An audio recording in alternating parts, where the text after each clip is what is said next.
Quero pedir para os irmãos abrir o texto que está no Evangelho de João, capítulo 14, do versículo 8 ao versículo 14. Esse texto Deus colocou para mim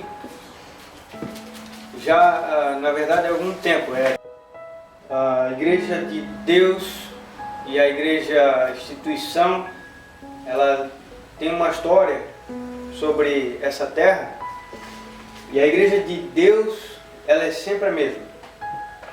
São as pessoas que conhecem a Deus e são movidas pelo que Deus põe no seu coração, mas a instituição, ela tem um caminho tortuoso, bem tortuoso. Teve aquela história bonita, maravilhosa dos iniciantes e os mártires. Depois tem muito tempo de atrocidades até, né? Já fomos jogados na fogueira e já jogamos pessoas na fogueira e já revimos nossos conceitos e teve vários movimentos. E Deus tem me falado sobre qual é a situação da Igreja dos Homens hoje. Porque não é porque é de homens e que contém esse tipo de atrocidades na sua história que é uma coisa que deva ser abandonada. O que nós que conhecemos a Deus começamos a fazer é o que nós entregamos para Deus. A situação da igreja hoje é o louvor, é uma forma de louvor que nós estamos entregando para Deus. E aí é a questão, tá bom? Essa igreja vai indo bem? É uma igreja parecida com aquela primeira? Não que nós devamos sair fugindo de um governo que não nos persegue, não é isso? Mas está tão boa assim aos olhos de Deus? Essa é a questão. Se não está bom, quais são as partes ruins? E eu falo das partes ruins, ou de uma parte ruim, não porque eu me acho acima disso, criticando os demais. Eu me coloco nessa situação também. Também sou igreja. Também tenho feito parte dessa história. Sou a igreja de Deus e sou também parte da igreja dos homens, né? E nesse texto, então, o questionamento de Filipe, ele revela um pouco do que ainda existe hoje. João 14, do 8 ao 14. Todo mundo achou? Amém. Vamos lá então. Disse-lhe Filipe: Senhor, mostra-nos o Pai, que nos basta. Disse-lhe Jesus: Estou há tanto tempo convosco e não me tendes conhecido, Filipe. Quem me vê a mim, vê o Pai. E como dizes tu, mostra-nos o Pai. Não crês tu que eu estou no Pai e que o Pai está em mim? As palavras que eu vos digo, não as digo de mim mesmo, mas o Pai que está em mim é quem faz as obras. Crede-me que estou no Pai e o Pai está em mim. Crede-me ao menos por causa das mesmas obras. Na verdade, eu vos digo que aquele que crer em mim também fará as obras que eu faço e as fará maiores do que estas, porque eu vou para o meu Pai. E tudo quanto pedirdes em meu nome, eu farei, para que o Pai seja glorificado no Filho. Se pedirdes alguma coisa em meu nome, eu o farei. Esse é o texto. E antes disso ele vem dizendo: não se turbe o vosso coração, fiquem tranquilos, né? Credes em Deus e também em mim. Eu estou no Pai, o Pai está em mim. Na casa do meu Pai há muitas moradas. Vocês não têm nem que se preocupar com isso, né? Eu sou o caminho, a verdade e a vida. Então, o Filipe, quando questiona, mostra-nos o Pai, e isso nos basta. Ele fala de algo que a igreja também fala hoje, grita com as suas atitudes. Isso, o mesmo questionamento que Filipe já devia ter aprendido e que depois de milênios, nós ainda tendo ele como exemplo, parece que não aprendemos. Questionamos a mesma coisa. Eu vi o pastor Maurílio pregando sobre a espiritualidade crucial, a espiritualidade da cruz, que envolve nós irmos para o secreto, irmos para o nosso quarto, fechar a porta. E nos dias de hoje, então, deixa telefone, deixa Facebook, WhatsApp, deixa tudo. Até mesmo o nosso cônjuge vai ficar no lado de lá dessa porta. Em alguns momentos pode vir junto, mas tem que ter aquele momento sozinho. Eu não sou contra isso. Durante a pregação alguém pode até achar, o Yuri endoidou, porque ele está falando contra isso. Não é que eu estou falando contra isso. Isso tem que existir, tem que ser mantido. Mas isso não é tudo. Deus fala Deus acaba mostrando, assim, o Evangelho está encharcado de uma espiritualidade crucial. Por quê? Porque além de estar com o Pai, ligado, sozinho, no secreto, como o fariseu sabia fazer muito bem, o levita, mas tem que ter também a espiritualidade horizontal, que aí, lá na história do bom samaritano, a gente vê essa falha. O levita, ele não quer desviar horizontalmente para o homem meio morto que está perto dele. Por quê? Porque ele vai perder a intimidade com o Pai. Ele vai se contaminar e ele se desliga do Pai. E essa foi a crítica de Jesus em cima deles. Vocês acham que estão ligados no Pai, mas o Pai está aqui. Então tem que existir as duas coisas. Não só o quarto e não só fora do quarto, mas é tanto dentro quanto fora do quarto. É tanto dentro da igreja, templo, como fora do templo. O interessante é que o questionamento de Filipe revela uma vontade bonita. Ele quer ver o Pai, né? Mostra-nos o Pai, isso nos basta.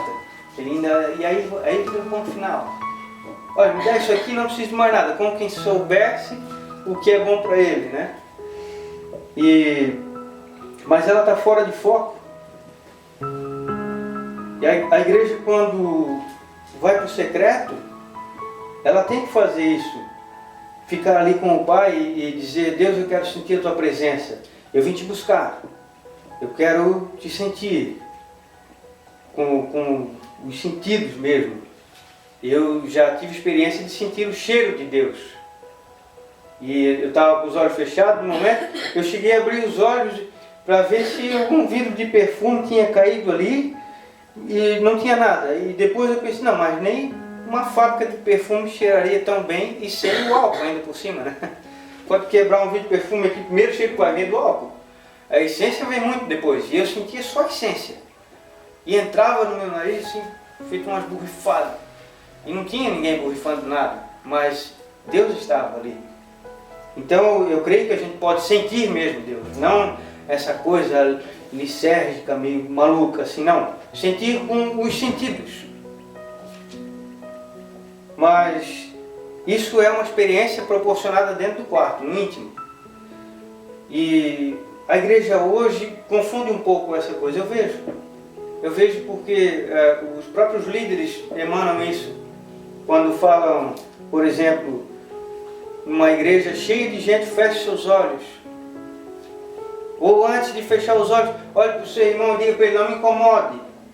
Mas o Evangelho de Cristo não é exatamente o contrário. Chorem com os que choram, se incomodem com os que se incomodam. E está totalmente o contrário. Está totalmente em outra direção.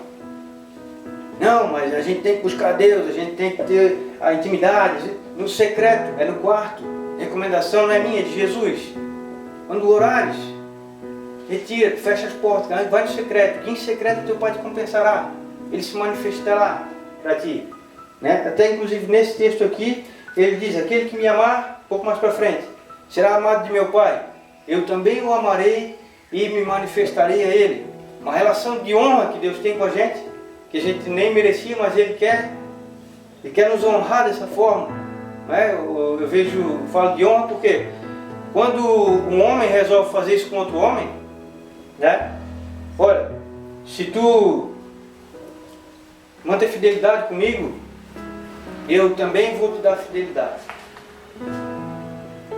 Então, se é um homem de palavra, a gente vê honra nesse relacionamento, né? E Deus resolveu falar isso comigo, com a gente, como se Deus dissesse: tudo bem, vocês serão resgatados daquela situação de pecadores pelo poder do meu Filho, vocês não vão ter que fazer nada para isso. E se vocês aceitarem isso, vocês estarão me amando. Se me amarem, eu também o amarei vocês. É uma relação de honra que Deus faz ali. Ele quer que a gente viva esse amor, né? E é amor ligado direto com o Pai e amor com o próximo. A vontade do Filipe estava muito bonita, estava muito linda, mas estava fora de foco, porque ele estava buscando algo que era para buscar no íntimo, em público, publicamente. Estava falando de algo que ele já devia saber, porque já devia ter intimidade, Jesus estava diante dele, mas ele ainda não tinha, não conhecia. E essa vontade é muito linda, mas fora de foco, por quê? Porque ele está fazendo um pedido que já foi atendido. E aí eu gosto de pensar, para mim, que quando eu estou indo diante de Deus para falar muito sobre a mesma coisa, quando eu estou indo diante de Deus, na presença de Deus, no meu quarto, no secreto, buscar a Deus em experiência, né? E sempre com aquela insistência, aí eu paro e penso, não, peraí, ou eu estou um passo à frente de Deus, pedindo uma coisa que Ele não está conseguindo me dar e eu vou e insisto, dizendo, vem Deus, me dá isso aqui, tu não consegue? Ou Deus já me deu e eu estou aqui feito um cego, pedindo o que já está na minha frente. Então eu paro e penso, peraí, talvez Deus tenha me dado o que eu estou pedindo, mas não como eu queria receber, mas já me deu. Eu vou parar de falar tanto nesse negócio, vou começar a observar onde está. Né? E essa era a situação do Filipe aqui. Mostra-nos o Pai, isso nos basta. Como se ele tivesse um passo à frente de Jesus. Só Jesus, quer acabar com essa angústia toda? Mostra o Pai aqui, o problema está resolvido. Estava dando ideia para Jesus. Filipe tinha que começar a pensar no próximo passo. O que mais ele... Eu estou pedindo aqui um negócio como se eu tivesse um passo à frente de Jesus, então com certeza errado sou eu, porque Ele é Deus. Então qual é o meu próximo passo? Onde é que está o que eu estou pedindo? Né? E a igreja? Qual é? Eu estou comparando aqui a igreja com o Filipe. Qual é o próximo passo da igreja? A igreja nasceu, a igreja cresceu, a igreja ganhou maturidade, a igreja hoje já tem a credibilidade acima da média no mundo. A justiça da igreja já excedeu em muito a dos fariseus, a dos mundanos, das pessoas que ainda não conhecem Jesus. Existe essa diferença toda. Então comparamos a igreja com a própria igreja. Eu hoje sou totalmente diferente do que eu era antes? Será que a igreja já chegou nesse patamar onde não tem mais espaço para dar? Nós estamos super adiantados e Jesus vem correndo atrás de nós para fazer o maranata, mas a gente corre tão mais rápido que Jesus que Ele não consegue chegar? Será que acabou os passos? Será que chegamos ao fim do caminho que é Jesus antes que o próprio Jesus se fizesse caminho? Ou será que nós estamos patinando no mesmo lugar? O próximo passo já está diante de nós e nós nem enxergamos esse próximo passo. O próximo passo de Filipe era enxergar o que estava diante dos olhos dele. Era parar de fazer aquele pedido ridículo e começar a viver algo que já estava para ser vivido. Vivenciar, ver o próprio Pai em Jesus. A igreja de hoje é uma igreja que pede ao Pai, eu quero sentir a Tua presença. E talvez tenha que parar de fazer esse pedido. Porque Deus já está presente. Porque Deus é. Deus não está. Não há que se dizer que Deus está aqui ou ali. Não há que se dizer aonde está Deus, se perguntar isso. Onde está Deus? E aí a gente pode pensar em infinitas coisas, até pirar a cabeça pensando nisso. Deus está no céu? Deus está na terra? Onde é que está Deus? Como se a totalidade do universo fosse maior do que o Criador dele, para ele estar em algum ponto desse universo. Na verdade, não existe nada maior do que Deus para que Deus possa estar ali. Eu não posso colocar nada num lugar menor do que aquele objeto. Eu não consigo colocar uma quantidade de água num copo que tem uma capacidade menor do que aquela quantidade. Eu colocar 300 ml de água dentro de um copo de 150. Não dá. Querer colocar Deus em algum lugar é querer reduzir Deus ao tamanho. É impossível. O próximo passo, no meu ponto de vista, é o crescimento. A igreja precisa buscar esse crescimento, querer saber o que é o crescimento e buscar aquilo. Não é? Uma igreja que agradece a Deus porque Deus lhe pegou no colo e lhe atravessou a rua. E depois, quando ela chega diante da mesma rua, ela de novo, ai, Deus me pega no colo, me faz atravessar essa rua, que o perigo é muito grande. Quando você foi a primeira vez, você não viu como é que Deus fez? E por que agora você não simplesmente, Deus, eu creio que aprendi contigo, vamos lá. Mas vá você, dê os seus passos, não fora de Deus. Não estou dizendo para você abandonar a Deus, mas você tem que aprender alguma coisa com Deus. Senão do que adianta? Um Deus que ensina, mas um povo que não aprende.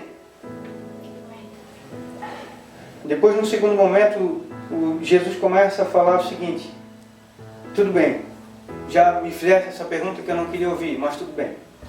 Agora faz o seguinte então, já que não entendesse até agora, eu vou explicar tudo de novo. O Pai está em mim e eu estou no Pai. Crede que o Pai está em mim e que eu estou no Pai. Se não queres acreditar porque eu te digo, então acredite porque eu opero as mesmas obras que o Pai. Não é? Deus é quem cura, disso eles sabiam bem. Deus é quem cura. Se alguém é curado assim, sem nada, se é um milagre, então, é só Deus que consegue fazer isso. Até mesmo quando um médico proporciona a cura de alguém, ele só fez aquilo porque Deus permite que ele exista, que ele respire, que ele adquira o conhecimento para revelar a cura para aquele alguém. Mas estou falando de milagre. O próprio Jesus abandonou a forma da medicina e fez milagres diante daquele povo. Por quê? Porque queria que aquele povo acreditasse no quê? Que ele e o Pai eram um. Então ele começa a fazer a mesma coisa que o Pai já vinha fazendo há tempo ali, para que as pessoas pensassem, esse vem operando curas como o Deus de Abraão, o Deus de Isaac, o Deus de Jacó, de Moisés, dos profetas, da turma toda. Então eles têm alguma coisa, esses dois aí. Jesus e ele, Jesus e o Pai, alguma coisa tem. Os dois fazem igual, os dois são igual a mesma coisa. Era isso que Deus queria que eles pensassem. Deus queria que o povo desse crédito à pregação de Jesus por ver o Pai em Jesus. Então ele pede, se vocês então não querem acreditar porque eu digo, crede então porque eu faço as mesmas coisas que o Pai faz. Logo vocês podem ver que o Pai está em mim. E em seguida ele vai dizer ainda o seguinte: e se vocês crerem, vocês se tornarão o corpo de Cristo e o Pai está em Cristo, então vocês também vão operar as mesmas obras. O sistema é o mesmo, a lógica é a mesma. O Pai vai operar através de vocês. Então não dá para fugir da ideia de corpo. Jesus Cristo vai dar uma ideia do que é atender o Pai. No texto de Mateus capítulo 25, versículo 42 a 46. Porque tive fome e não me destes de comer, tive sede e não me destes de beber, sendo estrangeiro não me recolhestes, estando nu, não me vestistes, e enfermo, e na prisão, e não me visitastes. Então eles também lhe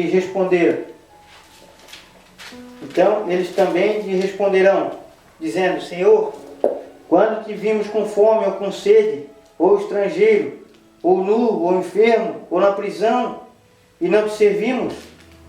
Então ele lhes responderá dizendo, em verdade vos digo que quando a um destes pequeninos o não fizestes, não o fizestes a mim. 46 ainda. E irão estes para o tormento eterno, mas os justos para a vida eterna. Então, como é que se faz para ver o Pai? A igreja já fala, eu quero te ver, eu quero te ver, eu quero te tocar, eu quero te abraçar. E é como se Deus dissesse, estou aqui, meu irmão. Mas aonde? Como é que eu faço para ver Jesus? E vendo Jesus eu ver o Pai? Quando veres a um desses pequeninos, então terás visto a mim.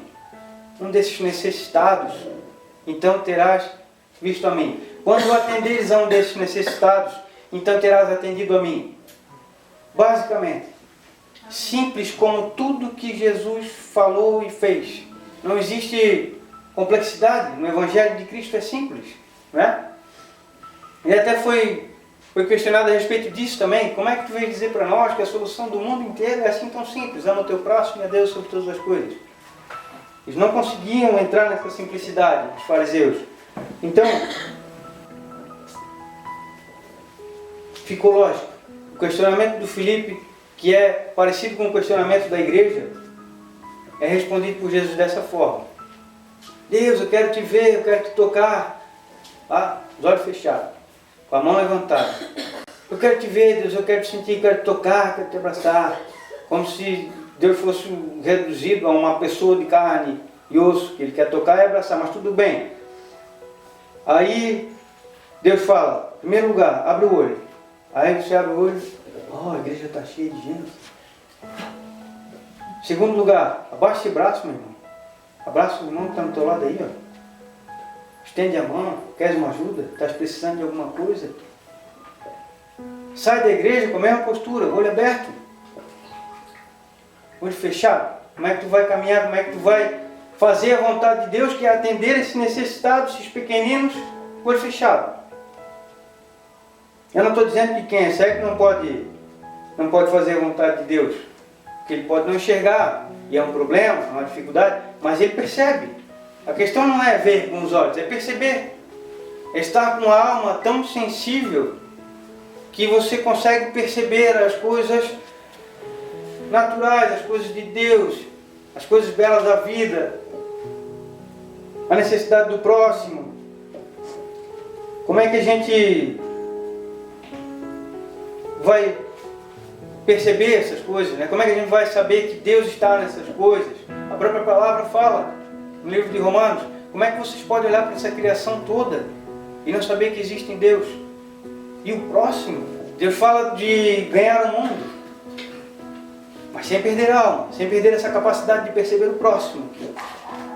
Primeira Epístola de João, lá no finalzinho, capítulo 4, versículo 20 e 21. Ele resume tudo isso aqui. Todo mundo achou? Se alguém diz, eu amo a Deus e aborrece o seu irmão, é mentiroso. Pois quem não ama o seu irmão, ao qual viu, como pode amar ao Deus a quem não viu? E dele temos este mandamento, que quem ama a Deus, ame também ao seu irmão. Não é algo condicionado que Deus deixou para nós. Ama o teu Deus e ama o teu irmão. Você nunca vai conseguir deixar de fazer um por fazer o outro demais. Como a gente está acostumado, por exemplo, a gente tem que trabalhar e tem que cultivar a família. Mas se eu trabalho demais, eu não consigo cultivar a família. Agora, Deus não é passivo de criar uma regra que não se possa cumprir, que não se possa viver. Então Ele diz, ama o teu Deus sobre todas as coisas e ao teu próximo como a ti mesmo. Mas como é que eu posso ficar no meu quarto buscando amar a Deus sobre todas as coisas se eu tenho que andar atrás do próximo? É porque essa coisa consiste naquela. Amar ao próximo consiste em amar a Deus, porque Deus está no próximo. E a questão é fácil, não é atender o próximo. É não se desviar nunca de uma necessidade alheia, nunca. Agora, esquivar-se da necessidade alheia é esquivar-se da vontade de Deus da igreja. É não querer ouvir o que Deus está respondendo e que nós estamos perguntando. E de tanto que falamos, ouvimos só a nossa própria voz. Não ouvimos o que Deus tem respondido. Eu gostaria de deixar a igreja com isso hoje.